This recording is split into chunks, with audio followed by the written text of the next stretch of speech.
Hello YouTube, bienvenue ou re-bienvenue sur ma chaîne Nesty Books & Coffee. Aujourd'hui on se retrouve pour les sorties littéraires du mois de septembre et croyez-moi, vous n'allez pas être déçus. C'est parti!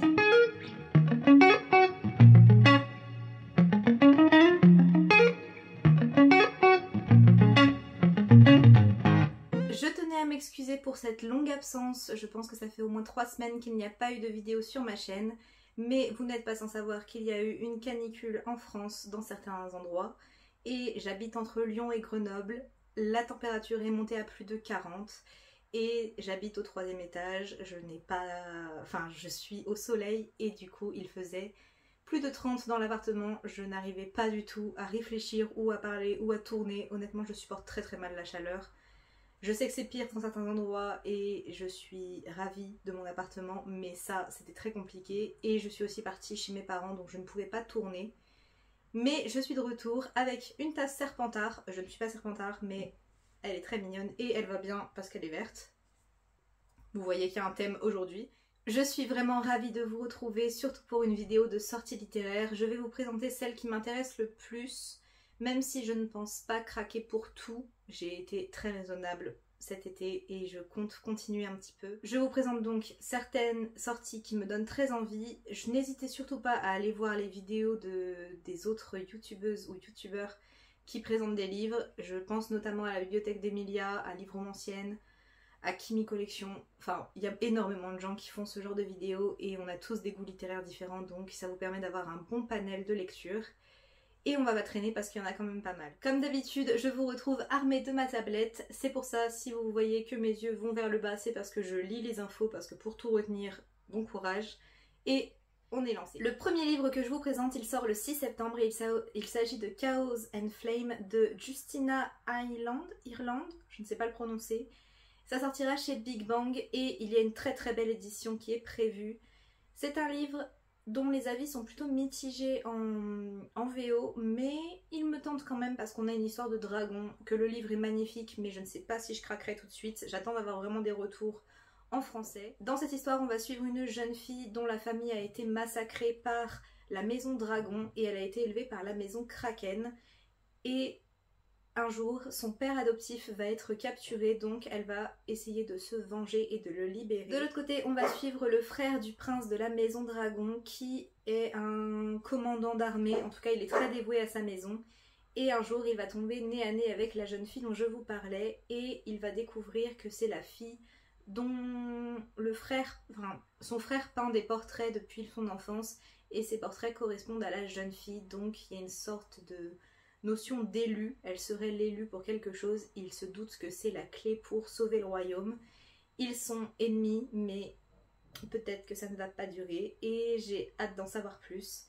C'est un livre qui m'a l'air assez intéressant, mais comme je vous disais, j'attends vraiment d'avoir des retours. En tout cas, il est très joli et les éditions Big Bang ont tendance en ce moment à nous faire de très beaux livres quand même. Toujours le 6 septembre sortira un livre que j'ai déjà précommandé parce qu'il est vraiment très beau et que le thème m'intéresse énormément. Il s'agit de L'Engrange-Temps de Nell Pfeiffer qui sortira chez Hachette dans une très belle édition également. Il y avait une campagne de précommande et j'ai pas pu résister, mais pas parce qu'il est juste joli, mais parce qu'il parle de voyage dans le temps et c'est un thème que j'adore. On va suivre une jeune fille qui peut parler aux horloges et depuis petite, j'ai une obsession pour tout ce qui est horloge, montre, choses un peu anciennes comme ça. Et du coup, c'est vrai que le thème m'a beaucoup attirée. On a des intrigues de cour, on est dans un monde fantasy et royauté et il m'en fallait pas plus. Je ne sais pas grand chose du résumé, mais je vous le laisse évidemment en barre d'infos. On change de genre et on passe sur du contemporain, romance, jeunesse. Je vous parle de Tous nos rêves ordinaires de Elodie Chan qui sortira chez Sarbacane dans la collection Exprime le 6 septembre toujours. Dans cette histoire, on va suivre deux adolescents qui sont voisins et ils ont toujours eu une sorte d'attirance entre eux, ils ont toujours vécu l'un à côté de l'autre, mais la vie fait que à chaque fois, il y en a un qui est pris et l'autre qui est célibataire ou inversement. Et il y a une certaine frustration alors qu'il y a tout ce désir et je suppose qu'on va découvrir le moment où enfin ils vont se rencontrer pour de vrai, dans le sens se tomber amoureux. C'est une histoire qui apparemment est une très belle description de la jeunesse française dans des rues pavillonnaires très typiques. J'ai très envie de le lire, j'aime beaucoup les livres de la collection Sarbacane et il faudrait que j'avance un petit peu parce que j'ai pris pas mal de retard alors qu'on a des pépites qui sortent dans cette collection. Le 7 septembre sortira chez Gulfstream L'Ordre du Vampire, le tome 1 de la saga Salicornia de Fabien Clavel. Et ici, on va parler de vampires et j'aime beaucoup la maison d'édition Gulfstream qui fait toujours de très très bons livres. J'avais lu La Traviata de Fabien Clavel que j'avais adoré et j'ai très envie de le découvrir dans un autre genre. La Traviata, c'était un contemporain en vers libre et là on est dans de la fantaisie. Et je vais vous lire 3 phrases qui accrochent plus ou moins parce que je ne veux pas trop en savoir sur le résumé. Un monde parallèle face à une mystérieuse menace de destruction, une équipe de créatures légendaires comme seul espoir, un tableau de peintre oublié au centre de toutes les convoitises. Ça m'a l'air assez mystérieux, on a une aventure pleine de rebondissements qui nous attend et j'ai très hâte, sachant que je trouve la couverture absolument magnifique et de toute façon les éditions Gulfstream nous font toujours un travail de dingue. Le 7 septembre sortira chez Lumen le 2e tome de Seul un monstre qui s'appelle Jamais un héros, écrit par Vanessa Len. Dans Seul un monstre, on suivait une jeune fille qui faisait partie d'une famille de monstres et qui apprenait du jour au lendemain qu'elle pouvait voyager dans le temps. Et elle est tombée amoureuse de la mauvaise personne, elle est tombée amoureuse d'un chasseur de monstres. Et on suit leur romance / combat tout le long du 1er tome. Et j'avais beaucoup aimé, même si ça allait un peu vite par moments. Je trouvais que le rythme n'était pas idéal. Mais en tout cas, j'avais très envie de lire le tome 2, donc je suis ravie qu'il sorte. Le 7 septembre sortira chez Slalom Nos rêves envolés de Deborah J. Marazou. Je sais pas le prononcer, Marazou, désolée. Dans cette histoire, on va suivre une jeune fille et un jeune garçon qui sont passionnés tous les deux de danse. Seulement, ils ne peuvent pas vraiment pratiquer parce que la jeune fille commence à avoir des formes et elle commence à complexer. Et le jeune homme est dans le cliché entre guillemets du type populaire et du coup il n'ose pas faire de danse classique de peur de briser sa réputation. Donc il est dans l'équipe de basket et tout ça, très homme viril. Sauf que il est passionné de danse classique. Et un concours va se lancer et ils doivent faire un choix. Est-ce qu'ils vont se mettre à nu et enfin danser ou est-ce qu'ils vont renoncer à leurs rêves? Et je suppose que ça va être une très jolie histoire, sans doute une romance. En tout cas, j'aime beaucoup les contemporains de chez Slalom. Je découvre que je les aime de plus en plus. Donc, à voir. Mais en tout cas, il me fait très envie et j'aime beaucoup le monde de la danse. Donc, très envie de le lire celui-là. Toujours le 7 septembre sortira chez Nathan un livre qui a eu énormément de succès en VO. Il s'agit de Tant que fleuriront les citronniers de Zulfa Katou. C'est pareil, j'espère que je n'écorche pas trop le nom. On est dans un contemporain qui se passe en Syrie où on va suivre une jeune fille qui voudrait fuir son pays parce que c'est la guerre. Sauf qu'elle va rencontrer un jeune militant et que tout va changer.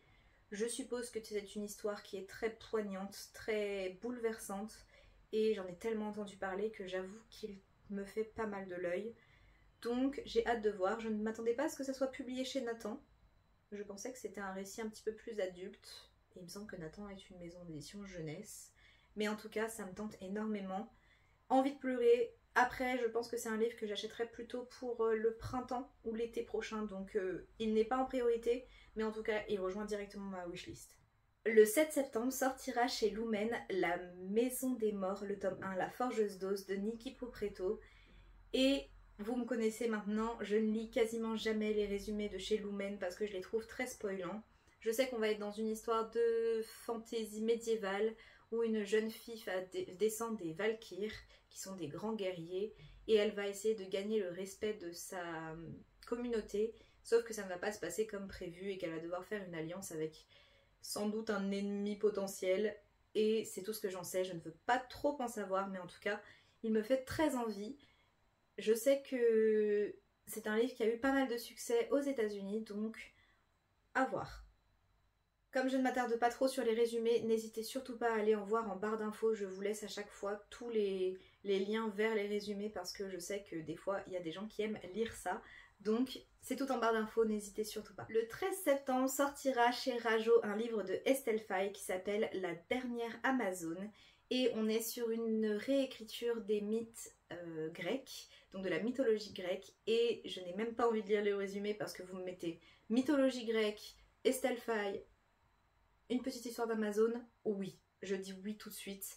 J'avais lu le résumé, je sais qu'il parlait d'oracle et de destinée et ça m'avait énormément donné envie. Je ne veux pas le relire parce que je pense vraiment craquer pour celui-là.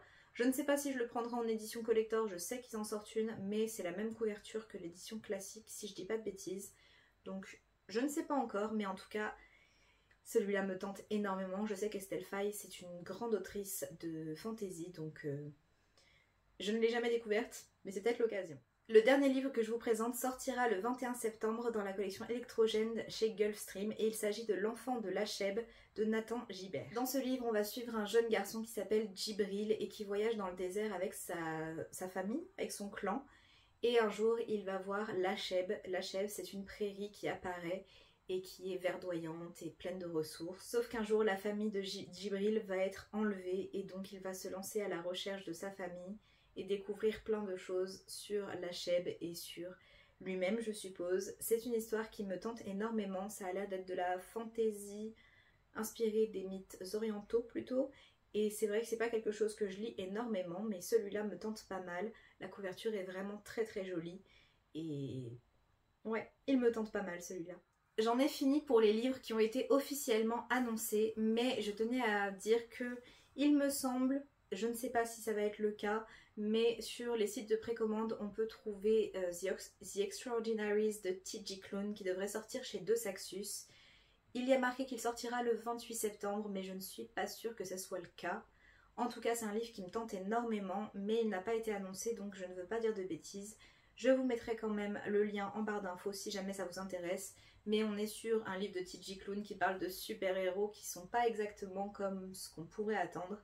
Et ça me tente énormément, mais je ne pense pas qu'il sortira en septembre parce que toutes les annonces de septembre ont été faites par De Saxus et que c'est un livre qui est très attendu parce que T.J. Klune est un super auteur, donc à voir. Mais en tout cas, n'hésitez pas à rester connecté parce que je pense quand même qu'il sortira d'ici la fin de l'année. C'en est tout pour les sorties qui me tentent pour le mois de septembre. Il y en a quand même beaucoup, il y en a d'autres qui sortent.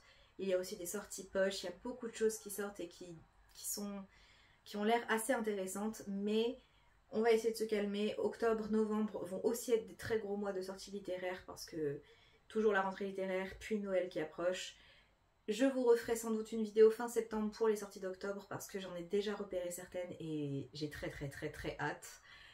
D'ici là, n'hésitez pas à me dire en commentaire, vous, quelles sont les sorties que vous attendez avec impatience. Si cette vidéo vous a plu, n'hésitez surtout pas à liker et à vous abonner. On a passé la barre des 400 abonnés et ça me touche énormément. N'hésitez pas également à commenter et l'emoji pour les sorties littéraires, il s'agit de l'emoji calendrier.